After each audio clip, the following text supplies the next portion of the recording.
There is a particular kind of silence that comes after everything has been taken. Not the silence of peace, not the silence of rest, but the silence of a woman standing in a house that no longer belongs to her. Looking at walls that still hold the shadows of picture frames she hung herself, breathing air that still carries the faint cedar smell of the closet where she folded her husband's shirts for 31 years. Miriam Calloway was 68 years old when she stood in that silence for the last time, and she was the kind of woman who did not cry easily, not because she was hard, but because she had spent a lifetime being the one others cried to, and somewhere along the way she had simply forgotten how to do it for herself. If you're enjoying this story so far, don't forget to hit the like button and subscribe. Drop a comment telling me where in the world you're watching from. I love hearing from you. The house in Beaufort, South Carolina had been hers and Daniel's for 27 years. A white-frame colonial on a street lined with water oaks. The kind of house that took a decade to feel like home and then felt like nothing else could ever be. She had planted the azaleas herself along the front walk, had refinished the floors in the second year when they still had more energy than money, had painted the kitchen that particular shade of soft green that Daniel said looked like the inside of a sea glass bottle, and that she had kept through every subsequent renovation, because some things are right on the first try. She had raised 2 sons in that house. She had buried a husband from it. And then, 11 months after Daniel died, she had lost it. The losing of it did not happen the way losses and stories happen, with a single dramatic moment, a confrontation, a door slammed. It happened the way most real losses happen, gradually, and then completely, through paperwork and phone calls and meetings in offices where everyone spoke in a tone of careful reasonableness that somehow made the unreasonableness of what was happening harder to name. Her sons were not monsters. She held on to that understanding through all of it because she believed it was true and because she needed it to be. Carter was 41 and had always been the practical one. The one who read the fine print, who balanced the checkbook, who believed that being unsentimental about money was a form of love because he had watched her and Daniel struggle in the early years and had decided he would never let that happen to anyone he cared about. And Travis was 38, softer in some ways than his brother, but with a passive quality that made him follow the current of Carter's thinking without ever quite examining where it led. She had loved them differently, the way you love different children differently, each love shaped by who they were and not by any preference she had ever consciously made. She loved them still, but love does not prevent things. She had learned this in the months after Daniel died. Daniel's death had been the kind that announces itself in advance, a diagnosis 18 months before the end, which meant they had had the particular painful gift of time, time to say what needed to be said, time for him to organize his affairs, time for the conversations that people who die suddenly never get to have. They had talked about everything. She had believed they had talked about everything. He had a will, properly drafted by an attorney, leaving the house and the accounts to her outright. He had life insurance, enough to manage the taxes and some of the maintenance. He had believed, she understood now, that he had protected her. What Daniel had not anticipated was Carter.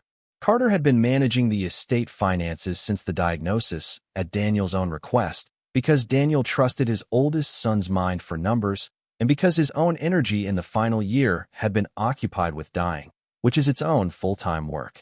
Carter had paid the bills, managed the insurance claims, communicated with the estate attorney. He had done all of this competently and without complaint, and Miriam had been grateful in the way you are grateful to someone who does a necessary thing during a time when you cannot do it yourself. The first conversation had come 8 months after the funeral. Carter had driven down from Charlotte on a Sunday, had sat at her kitchen table and laid out papers with the matter-of-fact manner he used for everything, and had explained to her that the estate taxes were higher than anticipated, that the life insurance had covered less than projected, that the house was carrying a line of credit that Daniel had opened during the illness to cover some of the medical expenses that the insurance had not, and that the numbers, as Carter saw them, did not work out the way Daniel had intended. She had sat across the table from her son in her own kitchen and listened. She had asked questions. Carter had answered them in the careful, patient way of someone who has rehearsed the conversation and knows the answers before they come. Travis had been present but quiet, the way Travis was always present but quiet when Carter was speaking on a subject Travis had already decided was Carter's domain. She had not understood, in that first conversation, that what Carter was proposing was not a restructuring but a transfer. He had not used that word. He had used words like consolidation and simplification and making sure everything is protected, and the language had been so reasonable, so evidently well-intentioned, that she had signed the documents he placed before her, without fully comprehending that what she was signing was the beginning of the end of the house. The second conversation, 6 weeks later, had been about the car. The third had been about the investment accounts Daniel had maintained, which Carter had suggested moving into a structure that would be easier to manage and which had, in the moving, become subject to conditions Miriam had not understood she was agreeing to. She had not had a lawyer of her own because it had not occurred to her that she needed one when she was dealing with her sons. This, she would understand later, was the most expensive mistake of her life. Not the largest heartbreak, but the most expensive.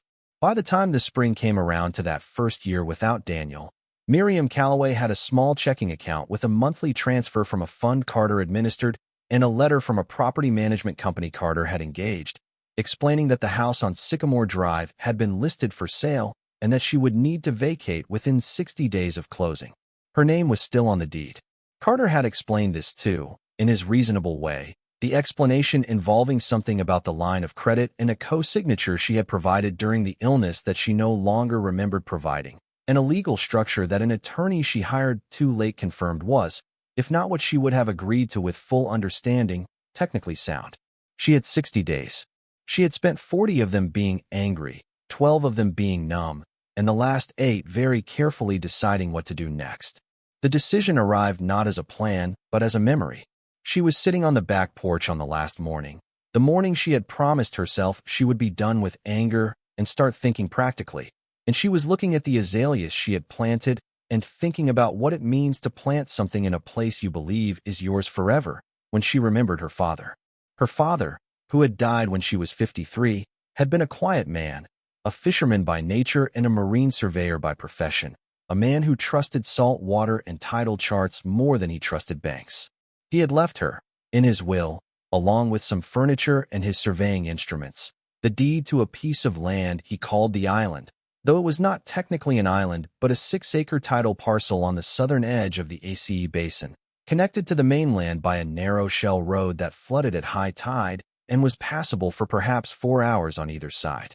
She had been to it once, as a child, before her parents' divorce, when her father had taken her there in his flat-bottomed skiff and shown her the heron rookery in the upper marsh and the way the light fell on the creek at low tide and told her, with the specific gravity of a statement made to be remembered, that this place knows how to keep its own counsel and you could learn something from that.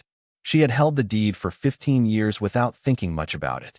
It was not a useful piece of property in any conventional sense. There was no road in the ordinary sense. There was no utility service.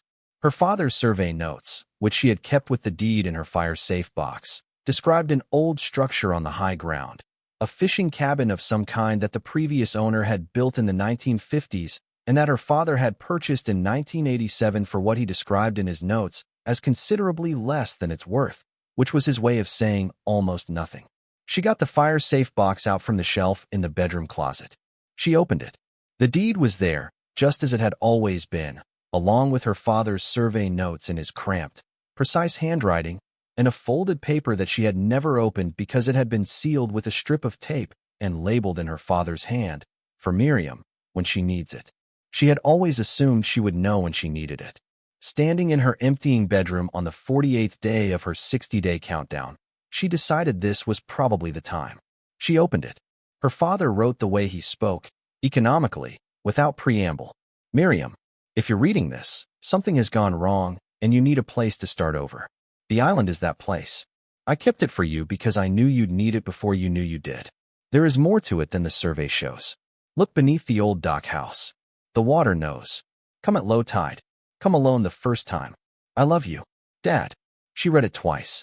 Then she folded it and put it in the pocket of her sweater, close to her body, and sat on the edge of the bed in the room where she had slept with Daniel for 27 years and let herself, finally and completely, cry.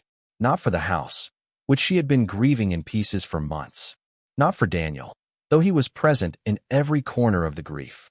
But for her father, who had been dead for 15 years and had still, somehow, found a way to look after her. for the particular love of parents who cannot stop protecting their children even from the far side of death, for the fact that someone had thought about her future and hidden the thought in a sealed letter to be opened when she needed it, and she had not known, all those years, that it was there. She wiped her eyes. She stood up. She had 12 days left.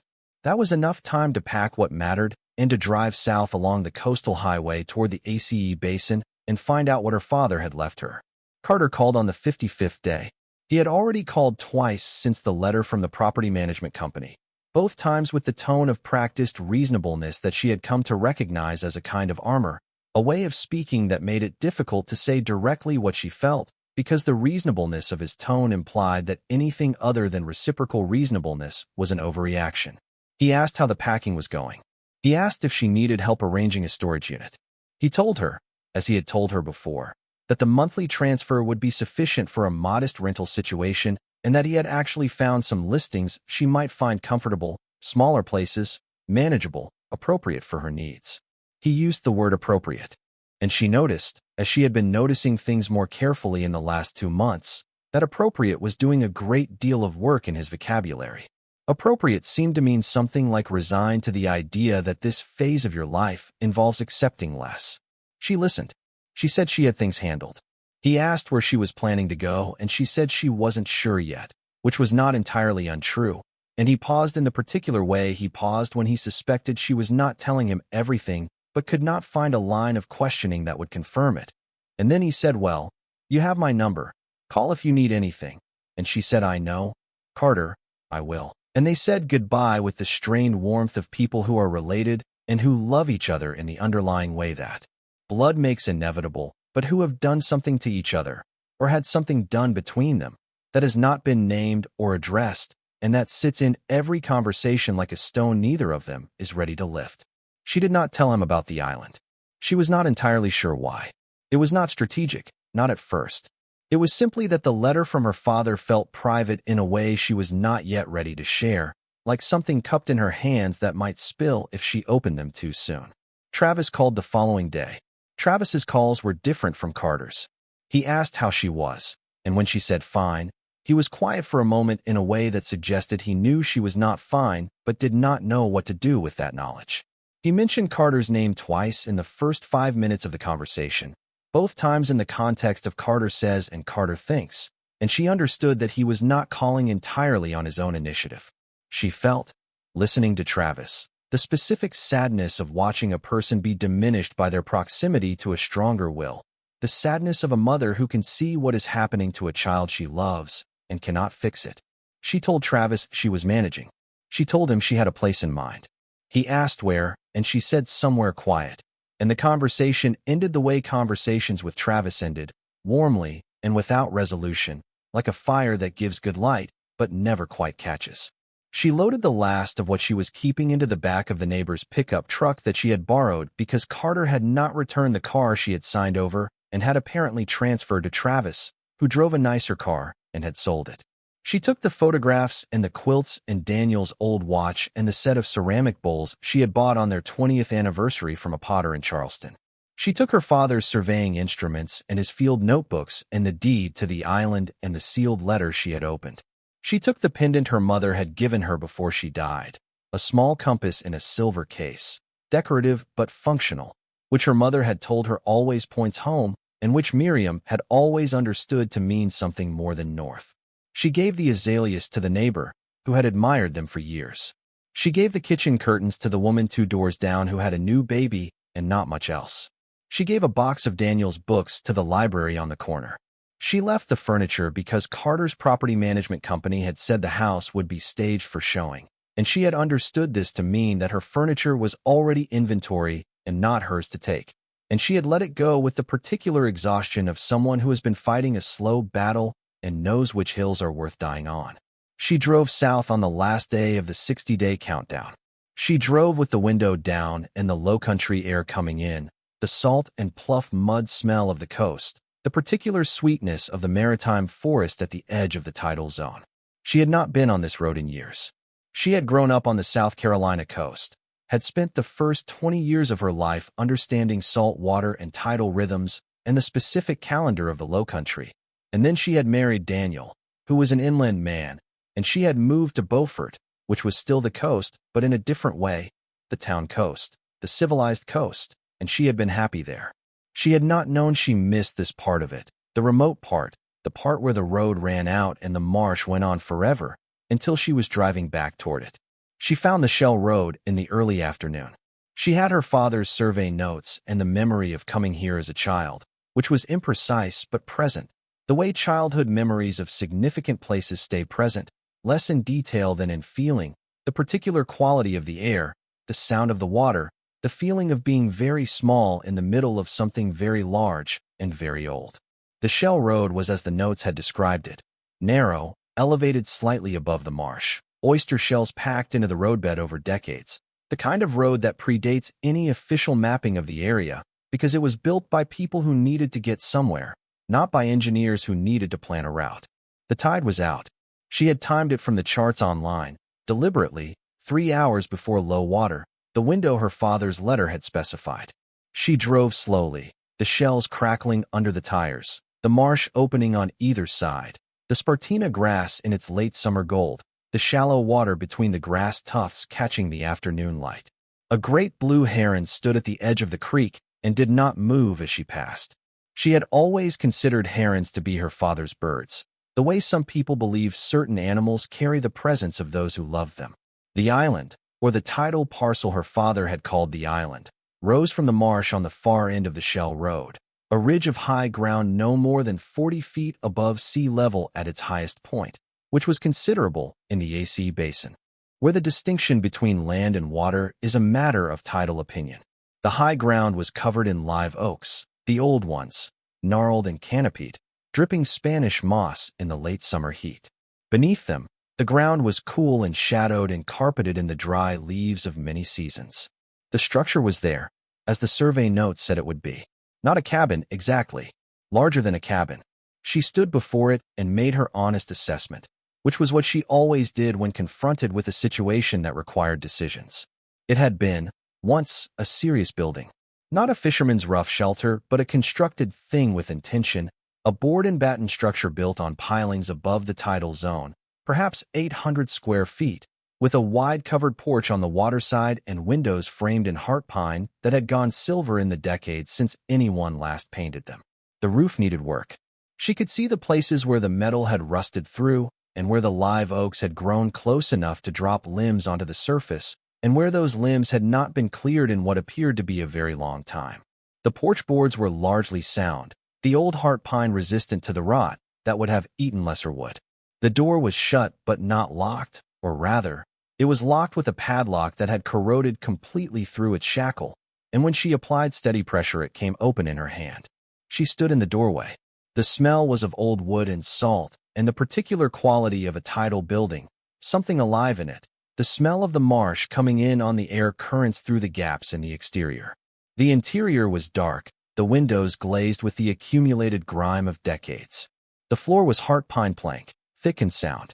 She tested it the way she always tested unfamiliar floors, moving across it with her weight distributed, listening for the language of old wood, the difference between the creak of settling and the sound of structural failure. It was sound, completely and surprisingly sound. In the center of the main room, someone had left a table. Not abandoned, not forgotten. Left. The distinction was visible in the detail. A heavy plank table with hand-hewn legs, placed in the center of the room rather than pushed to a wall, and on the table, arranged with the deliberate care of something positioned to be found, 3 objects. A kerosene lantern, old but clean, its wick trimmed, and its reservoir not empty but dry. The fuel long evaporated, but the lantern itself maintained. Her father's compass, not the one she wore around her neck, the other one, the big brass surveying compass she had watched him use in the field when she was a girl, and a folded piece of oilcloth, sealed at its edges with a wrap of heavy cord. She crossed the room.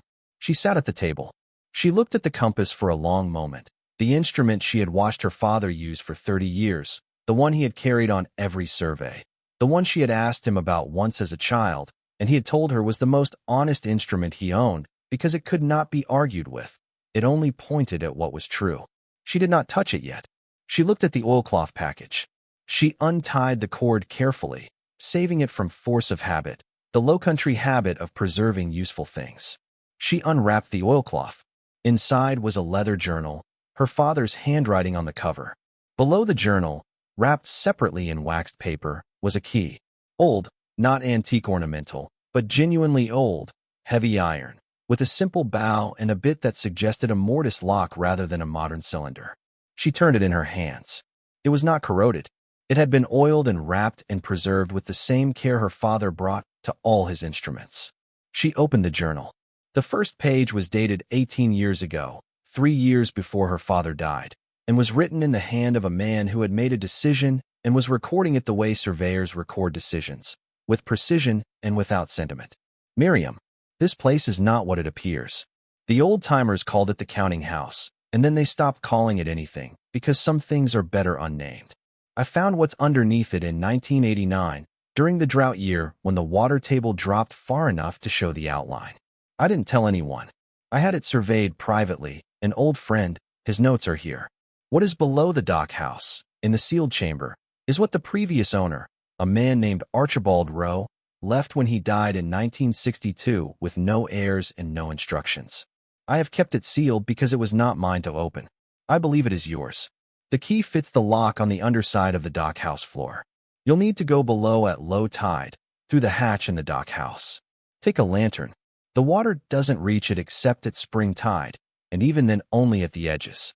What's inside has been sealed since 1962, and I have kept it sealed these 35 years because I am an honest man, and because I believe things arrive when they are ready to. You are reading this, which means you are ready. I love you. Your father, Robert Calloway.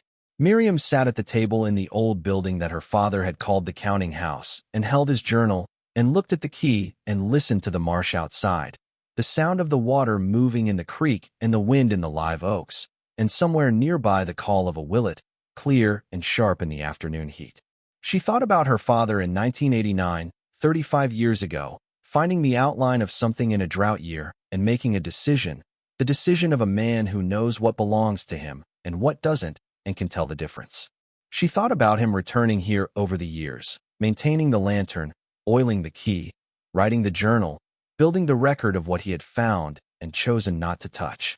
She thought about Carter and his reasonable voice and his papers with their careful language. She thought about the 60 days and the azaleas she had left behind and the house on Sycamore Drive that was already someone else's inventory.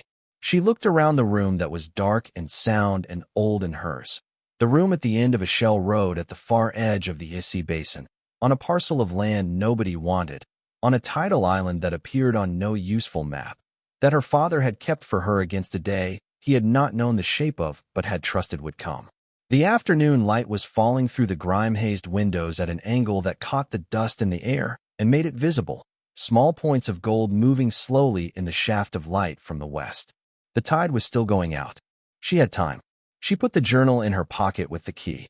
She picked up the brass compass, her father's instrument, and held it in her palm. The needle settled north, as it always had, as it always would. She thought about what her mother had said about the pendant compass she still wore around her neck. Always points home. She thought, perhaps this is home. She thought, I haven't been here in 40 years and I think this is home.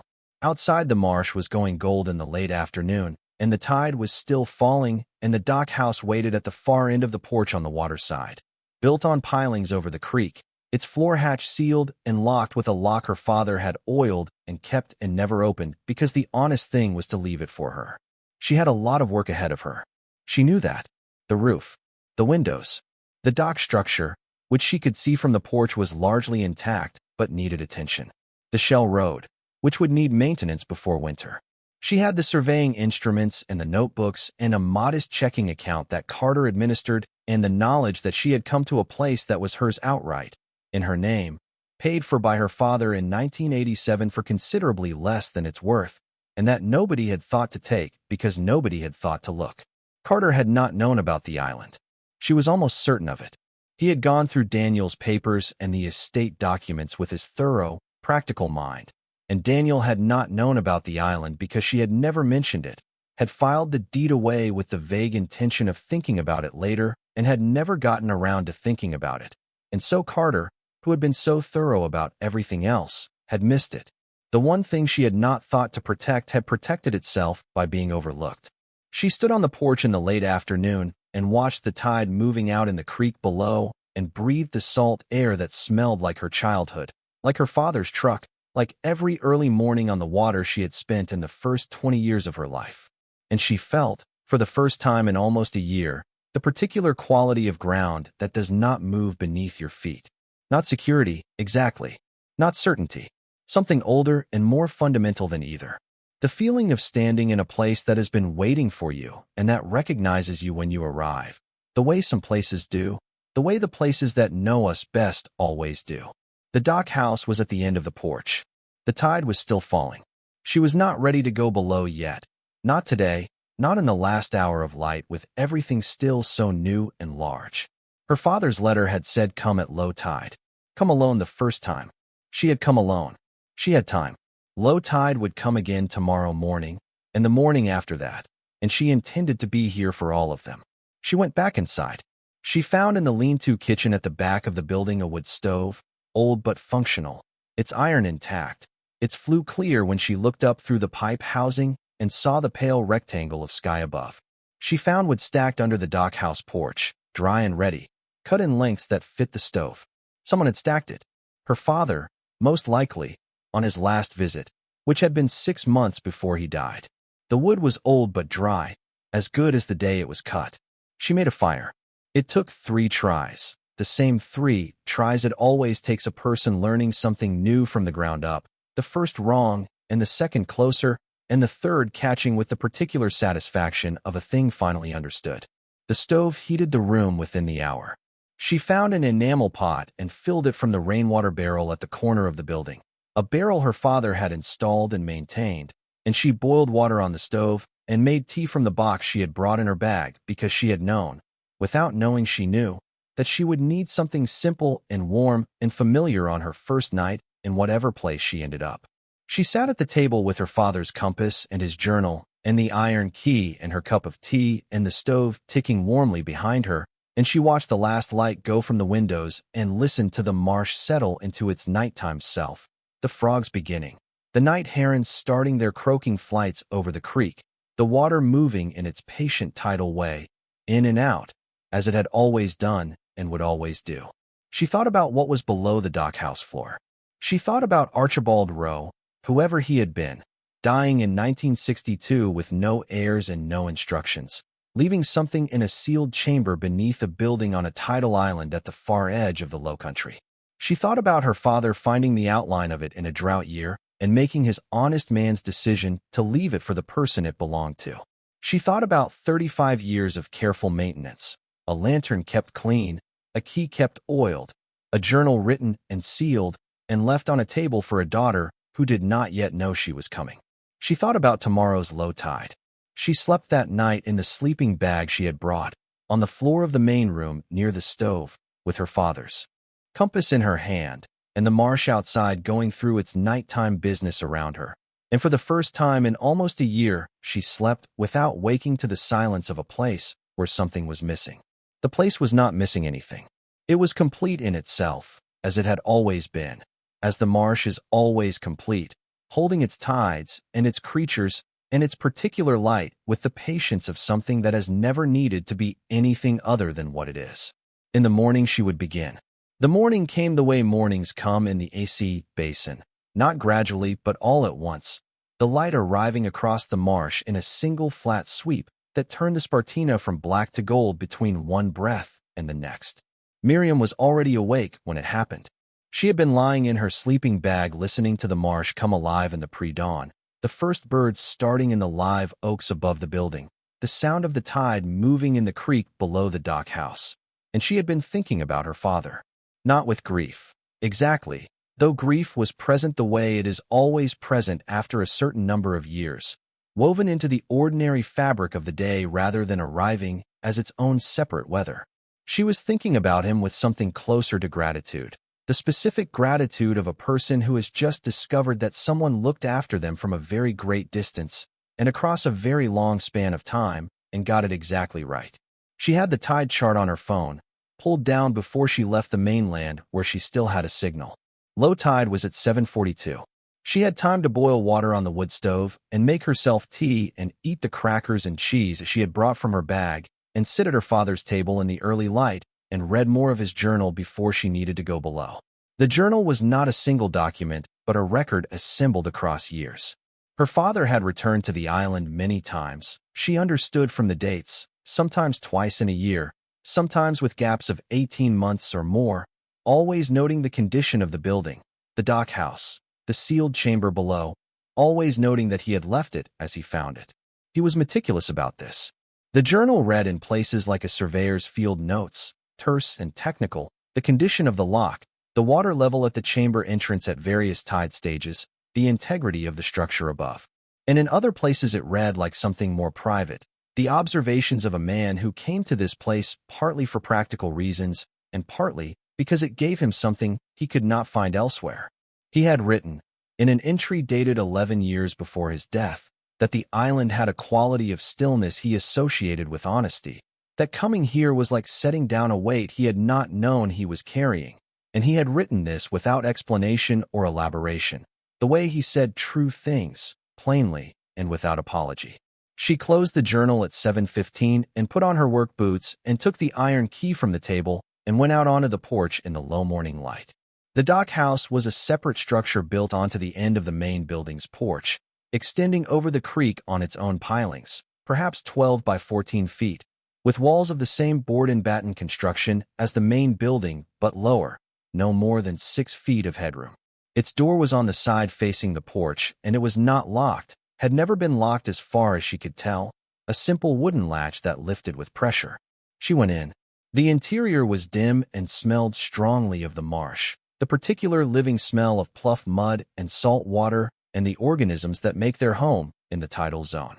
The floor was planked with the same heart pine as the rest of the building, thick and silvered with age, and when she moved across it carefully, she could feel the slight flecks of boards laid over open water, the sound of the creek moving below. She had brought the kerosene lantern from the table and a bottle of lamp oil she had found in the lean-to kitchen, and she had trimmed and lit the wick before coming out, the small flame steady in the still morning air. She held the lantern low and looked at the floor. Her father's journal had described the hatch as being in the northwest corner, and she found it easily once she knew to look, a section of flooring approximately 3 feet by 4 that was laid with a slightly different orientation of boards from the surrounding floor, the seam between the hatch and the fixed floor tight, but, once she found the edge with her fingers and applied upward pressure, movable. There was an iron ring set flush into the wood that she had not seen until she was directly above it. She hooked her fingers through it and pulled. The hatch came up with a sound of old wood releasing, not a shriek but a long exhalation, the sound of something that has been shut a very long time opening for the first time in the presence of the right person. Below it was darkness and the smell of the chamber beneath, different from the marsh smell above, sealed and mineral and ancient, the smell of a space that had been closed against the world since 1962 and had not forgotten it. She lowered the lantern through the hatch opening. Below was a ladder, fixed to the side wall, iron rungs set into the wood, and below the ladder a floor of some kind, stone or poured concrete, and the walls of the chamber visible in the lantern's reach, close walls, the chamber not large, perhaps 8 feet square. The water level was below the bottom rung of the ladder by a good 2 feet, which meant the chamber floor was dry at this tide stage, as her father had described. She went down slowly, one rung at a time, testing each before committing her weight, the iron sound but cold under her hands, the lantern hooked over her arm. At the bottom, she set the lantern on the floor and straightened and looked at what her father had found in 1989 and left for her to open. The chamber was stone-walled, built into the high ground of the island's base below the water line, a serious piece of construction that predated the dock house above it, that predated, she would later learn, almost everything else on the island. It had been built to last, and it had lasted. The walls were tabby, the old low-country building material of oyster shell and lime and sand that the colonists had learned from the people who were here before them, 3 feet thick at the base, tapering slightly toward the top, where they met the underside of the dock house floor above. A builder who understood permanence had made this. A builder who expected whatever was inside to be kept safe across a very long time. Along the north wall, Covered by oilcloth of the same heavy grade as the package on the table above were the contents of the chamber. She crossed the small floor and lifted the edge of the oilcloth and looked beneath it. Then she set the lantern on the floor beside what she was looking at and sat down on the cold stone floor and stayed there for a long time without moving. The oilcloth covered shelving, for shelves built from heavy timber, bolted to the tabby wall, and on those shelves, arranged with the orderly precision of someone who had given careful thought to preservation, were objects that she could not immediately fully comprehend in their totality, could only take in piece by piece, shelf by shelf. The way you take in something large and important when your mind needs time to catch up to what your eyes are showing it. The bottom shelf held glass jars, sealed with wax, the old canning kind, large, and inside them she could see, even in the lantern's low light, the dull yellow gleam of coins. Not a few jars, many jars, arranged in rows the full length of the shelf. She did not count them then. She was not ready to count them. The second shelf held wooden boxes, flat and shallow, the kind used for storing documents or drawings, sealed at their edges with the same wax treatment as the jars. She touched one and did not open it yet. The third shelf held objects wrapped individually in oilcloth, several dozen of them, various sizes and shapes, some small enough to hold in one hand and some larger, the wrapping too thick to show what was inside. The fourth shelf, the highest, held a single object, unwrapped, set in the center of the shelf on a piece of folded cloth, as if placed with deliberation to be found first by anyone who came below. A metal box, the kind used for documents or valuables, with a hasp but no lock, and on top of the box a folded paper, the paper yellowed but intact, dry in the sealed air of the chamber. She stood and reached the top shelf and took the paper first. She unfolded it carefully. The handwriting was not her father's. It was older, a formal cursive of the kind taught in schools before the Second World War, precise and upright, the penmanship of someone for whom the act of writing was a serious thing. It read, simply and without preamble, in the manner of a person writing for someone specific and trusting that the right person would find it. If you have come below, you have come with the deed and the key, which means you are the one it goes to. My name is Archibald Rowe. I was born on this island in 1889, and I expect to die here. I made my living in the way my father and his father made theirs, from the sea and from certain other enterprises I will not specify here, but which the contents of this room will make evident. I have no children. My wife Clara preceded me by 11 years. I have watched my country change around me, and I have formed opinions about what is safe and what is not, and I trust the ground beneath this island more than I trust any institution that stands above it. What is in this room is the work of my life. It is also the work of my father's life and his father's before him. I do not leave it to the government. I do not leave it to the church. I leave it to whoever comes with the key, which I have left with the deed, which I have left with the property, which I trust the right person will find when the time is right, because I have found in my 73 years that things arrive when they are meant to and not before. I ask only that whatever good can be done with it is done, because the accumulation of things for their own sake is a poverty I have spent my life avoiding and do not intend to practice in death. Do with it as a person of conscience would. Archibald Rowe, April 1962. She read it twice. Then she folded it and put it in her shirt pocket, close, with the instinct she had learned from her father to keep important things close to your body until you understand what they are. She opened the metal box.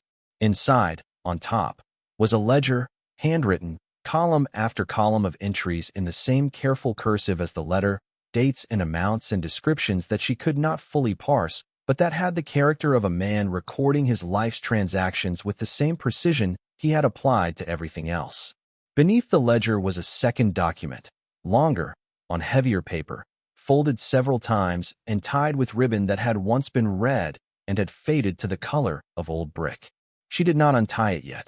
She set the metal box on the floor beside her and looked at the shelves again, at the jars and the flat wooden boxes and the wrapped objects, and she understood, with the slow certainty that comes when something too large to grasp arrives in pieces, that she had not yet begun to understand what was here.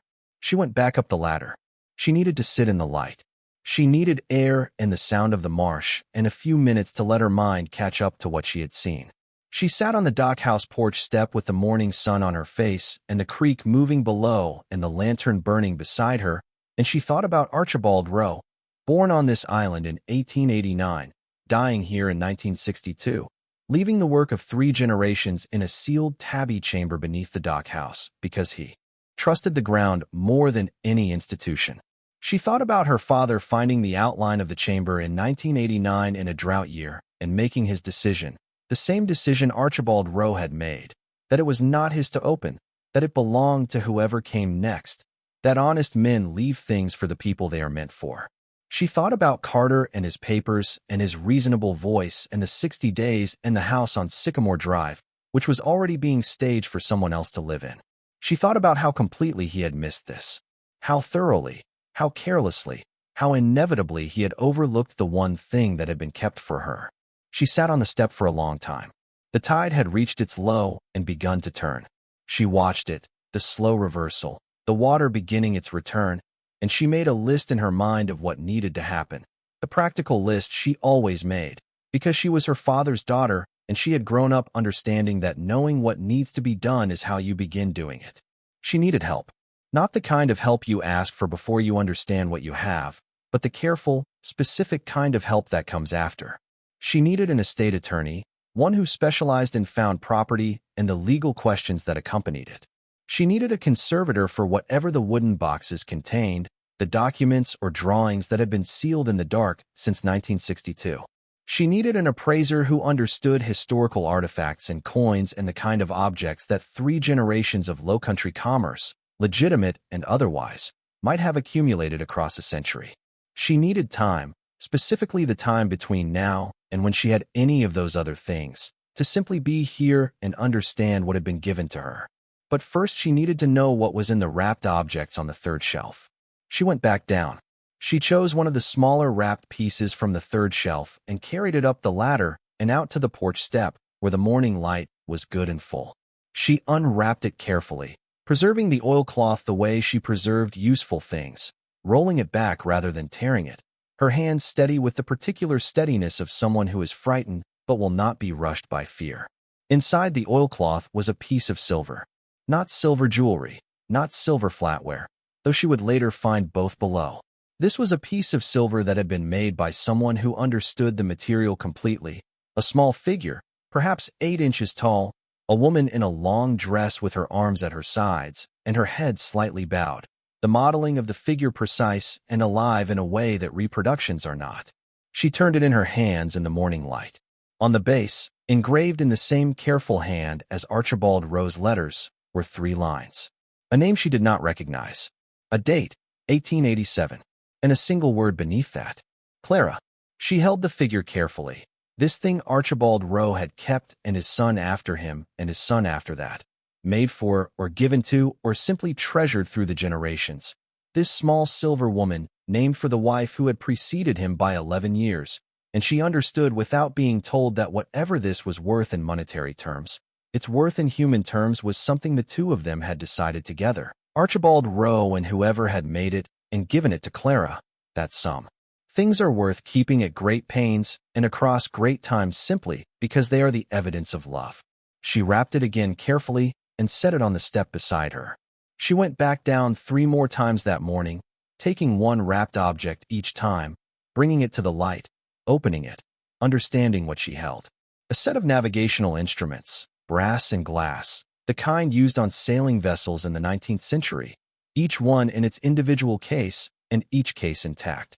A collection of hand-drawn coastal charts, folded flat into one of the wooden boxes she had opened at last, the paper thick and rag-made, and the ink faded but legible, charts of the ACE Basin and the surrounding waterways in a level of detail that no published chart of the period had achieved, because these had been made by someone who knew the water from personal, lifelong experience.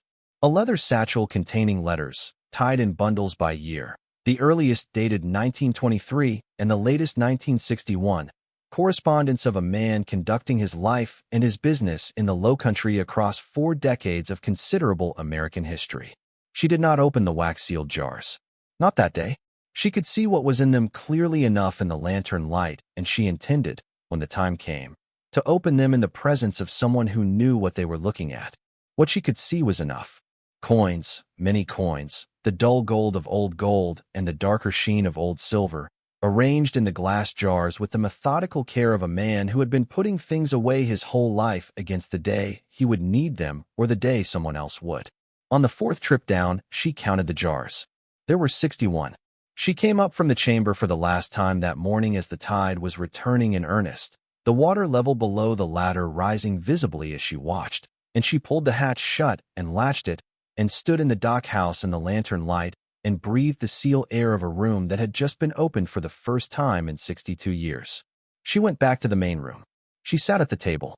She set the iron key and her father's compass and the letter from Archibald Rowe and her father's journal all in front of her, and she looked at them for a long time. Then she picked up her phone, though there was no signal here, and looked at it anyway, a reflex, the body's habit of reaching for the instrument of connection when connection is what you need. She set it back down. She would drive back to the mainland when the tide permitted, and she would make the calls that needed to be made, and she would begin the process of understanding what she had been left. But first she needed to sit with it, here, in this room at the end of the Shell Road, in the building her father had maintained for her across years she had not known were preparation. She thought about Archibald Rowe and the 73 years of his life on this island and the decision he had made at the end of it, the trust he had placed in the process of things arriving when they are meant to. She thought about her father and the same trust, expressed differently, in a different era and with a different instrument, a sealed letter and an oiled key and a journal of careful notes. But the same essential faith, that honest things find their way to the people they belong to if you leave them properly and wait. She thought about Carter. She thought about the house and the car and the accounts and the 60 days and the reasonable voice and the paperwork she had not fully understood. She thought about how he had gone through Daniel's papers with such thoroughness and had never thought to look at hers, had never thought to ask, in all the months of conversations about assets and structures and consolidations, whether she had anything in her own name, anything her father had left, anything that predated the marriage and the estate, and his careful reorganization of everything she had built with Daniel. He had looked at her, she understood now, and seen only what she had with Daniel. He had not looked further back. He had not considered that a woman's life might contain more than he had thought to inventory. He had forgotten about the island because she had never mentioned it. She had never mentioned it because she had never thought it mattered. She had never thought it mattered because her father had bought it for considerably less than its worth in 1987, and she had been to it once as a child, and it had seemed to her in all the years since like a sentimental artifact, a piece of her father's particular attachment to the low country that she had inherited without fully claiming. It had sat in her fire-safe box for 15 years as a deed and a set of survey notes and a sealed letter she had not opened because she had not yet needed to. The thing Carter had missed was not a mistake he could be blamed for in a legal sense. He had not known about it. Neither had she, not really. The oversight was not malicious. It was simply the result of his certainty that he understood the complete picture when he had only understood the part she had, unintentionally, placed in front of him. The part she had not placed in front of him was 61 sealed jars in a tabby chamber beneath a dockhouse on a tidal island at the far edge of the ACE Basin, and a collection of objects that 3 generations of a low-country family had deemed worth preserving at considerable effort across more than a century, and 4 shelves of documents and artifacts and instruments that had been sealed since 1962 and that were, she was beginning to understand, going to require experts she had not yet identified, and time she was only now beginning to have. She thought she was going to be here for a while. She thought she was going to be here for a long time. She went to the lean-to kitchen and found what she needed to make a second cup of tea, and she brought it back to the table, and she sat with her father's compass in one hand, and Archibald Rowe's letter in the other, and the morning marsh light coming through the windows, cleaner now that she had wiped 2 of them with her sleeve, a rough cleaning that let the light in at least, the full light of the ACE Basin in the morning. The light that had been falling on this island since before anyone built anything here, and that would continue to fall on it long after everything built here had returned to the ground. She thought about the work ahead. The roof first, because winter came even to the low country, not the kind of winter that closed roads, but the kind with rain and the occasional cold snap that found every gap in a building that was not sealed against it. She had looked at the roof from the porch and made her honest assessment, and the assessment was that it needed attention in 3 or 4 places where the metal had gone through, and in one place along the north slope, where a limb had come down and not been removed. She could address the limb herself. The metal was a job for someone who knew metal roofing, a tradesperson she would find in the nearest town, which was a good hour's drive on the Shell Road, and then the county highway. She needed to identify the nearest town with a good hardware store. She needed to find out who did roofing work in this part of the basin. She needed to source materials for the window work, new glazing compound, and possibly replacement glass for the panes that had gone cloudy beyond cleaning. She needed a generator, at least temporarily, for light and for the tools she would need. She needed to make the building weathertight before she could think about anything else, before the experts and the appraisers and the estate attorney, before any of the larger questions could be addressed. She also needed, at some point, to tell someone. Not Carter. Not yet.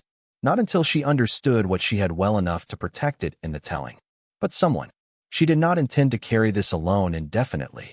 She was not a woman who confused solitude with isolation. She had come here alone the first time because her father's letter had said to come alone the first time, and she had honored that. But she was not made for long stretches of complete solitude, had never been, and she knew herself well enough to know it. She thought about Daniel.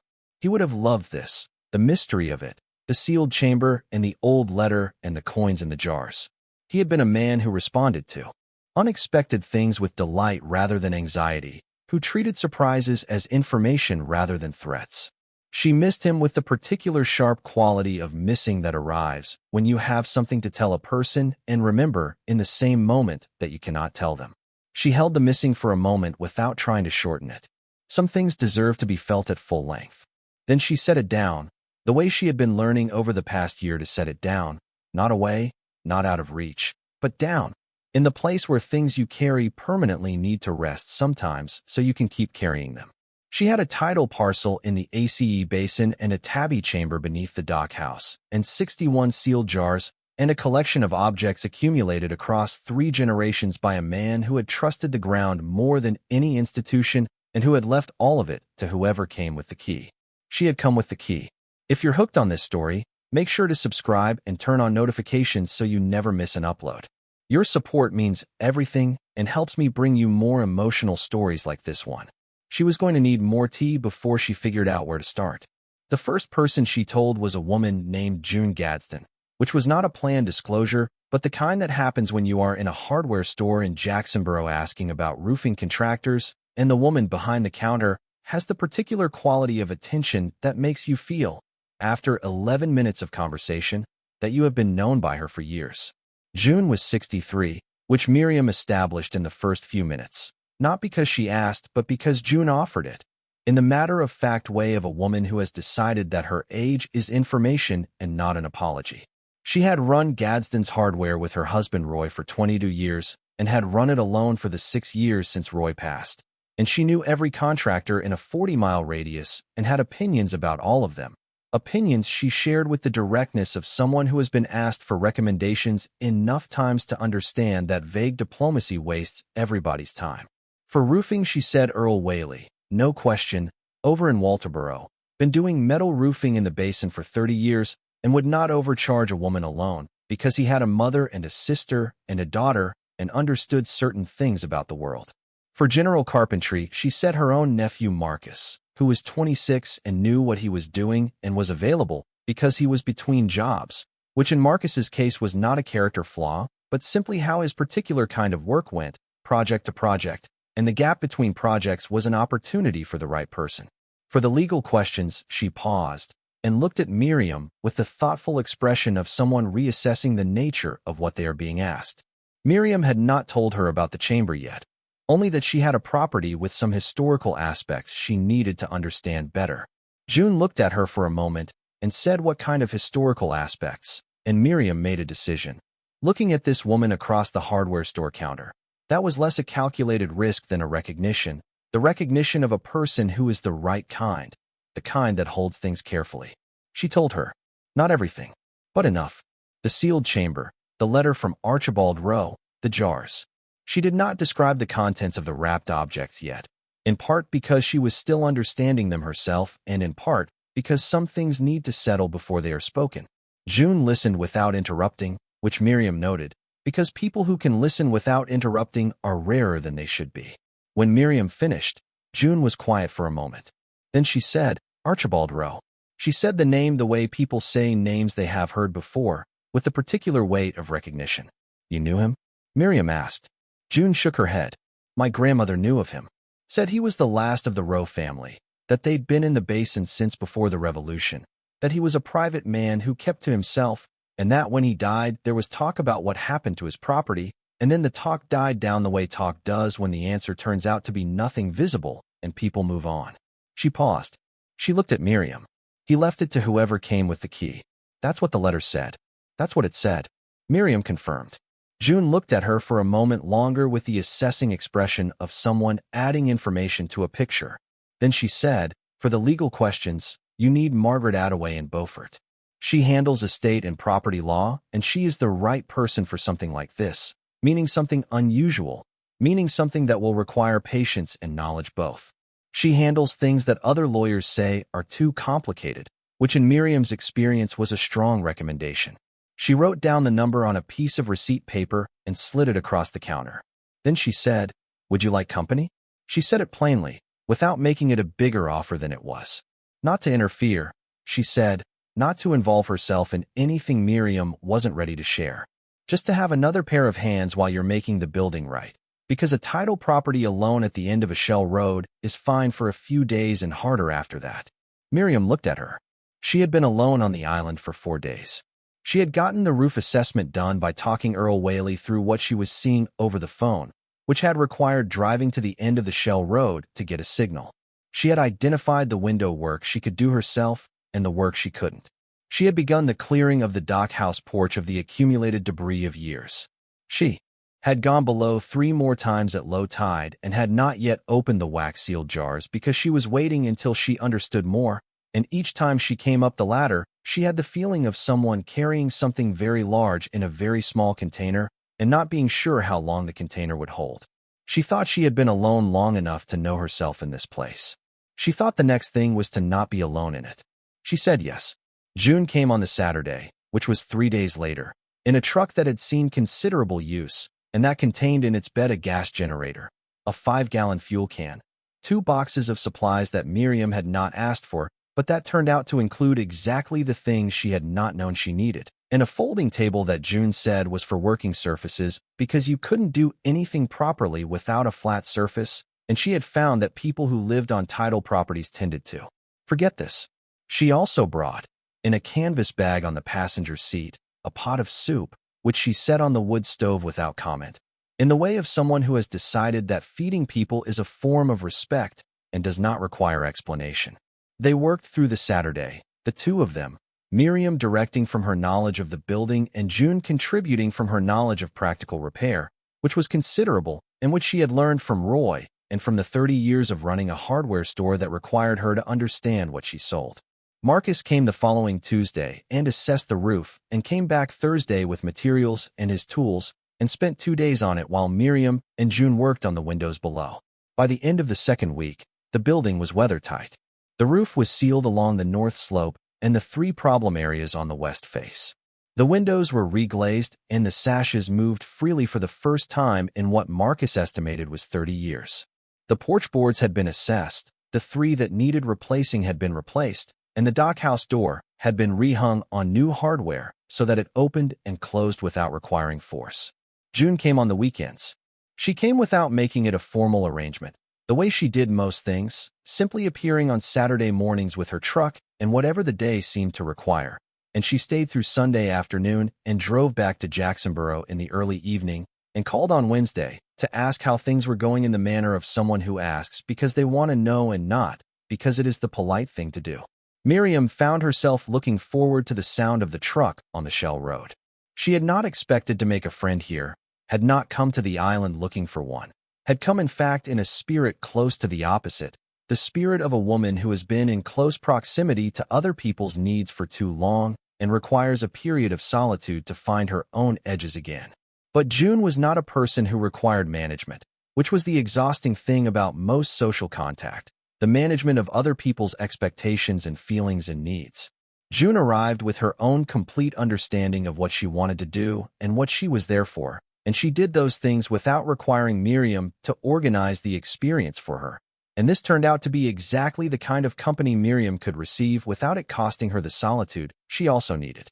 She told June about the chamber fully in the third week, on a Saturday evening when the work was done for the day, and they were sitting on the porch with the creek going gold in the late light, and the first of the fall migrants moving through the marsh, the warblers in the live oaks, and the occasional flash of a painted bunting in the wax myrtles at the edge of the high ground.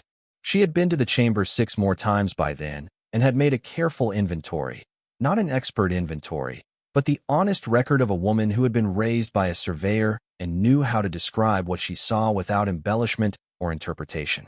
She read June the inventory from her notebook. June listened with the same quality of attention she brought to everything, complete and unhurried. When Miriam finished, June was quiet for a moment looking at the creek. Then she said, 61 jars. And Miriam said 61, and June said, and the objects. And Miriam said yes. And June said, and the documents. And Miriam said yes. And June said nothing else for a while, in the particular silence of someone who is not at a loss for words, but who understands that some information requires a respectful interval. Then she said, "You've called Margaret Attaway." "I have an appointment Thursday," Miriam said. June nodded. "Good." She looked at the creek. "My grandmother used to say that the basin gives back what it's owed." She said it about fish and oysters and the things that grow in the marsh, but I think she meant it more broadly. Miriam looked at her. I think she might have been right. They sat on the porch while the light went from the water and the first stars appeared over the marsh, the particular stars of the low-country sky at the edge of the tidal zone, the ones her father had taught her to identify from the cockpit of his skiff on late evening runs back from the water, holding the lantern in her small lap while he read the stars by name. She had not thought about that in years, the names of the stars. She thought about it now. Inside the building that had been sealed and neglected, and that was becoming, in the slow accumulation of work and attention, something that could be inhabited with dignity. The wood stove was beginning to warm the evening air, and the sound of the marsh was all around them, and the tide was coming in beneath the dockhouse in the way it had always come in, indifferent to all the human history that had accumulated on this small piece of high ground above it, patient and rhythmic and entirely itself. Miriam thought about her father. She thought about low tide and sealed chambers and the things that are preserved against the day they are needed. She thought about a man named Archibald Rowe who was born on this island and died on it, and trusted the process of things arriving when they are meant to. She thought the process had taken a while this time. But here she was. She had arrived. Margaret Attaway came on a Thursday with 2 associates and a document case, and left 4 hours later with photographs, the ledger, Archibald Rowe's letter, and a very particular expression on her face that Miriam would later describe to June as someone trying not to show how large a thing they were holding. The coins alone, Margaret said carefully, would require a numismatic specialist. The documents would require an archivist. The silver pieces would require a conservator. She said the word significant twice without elaborating, in the way lawyers use significant when they mean something they are not yet ready to say plainly. Carter called the following month. He had heard something, through channels she could not immediately identify, the way news travels in small legal and financial communities when paperwork begins moving through institutions that talk to each other. His voice had lost its reasonable quality. He asked if she had found something on a property he hadn't known about. She said yes. He was quiet. She did not fill the silence. She had learned from her father that silence is not a problem requiring solution. Carter asked if she needed help managing it. She said no. She said it kindly, the way she did everything now. She said, "I have people I trust." Thank you so much for watching until the end. If you love this story, check out the other videos on your screen now. I think you'll really enjoy them. And don't forget to subscribe if you haven't already. See you in the next story.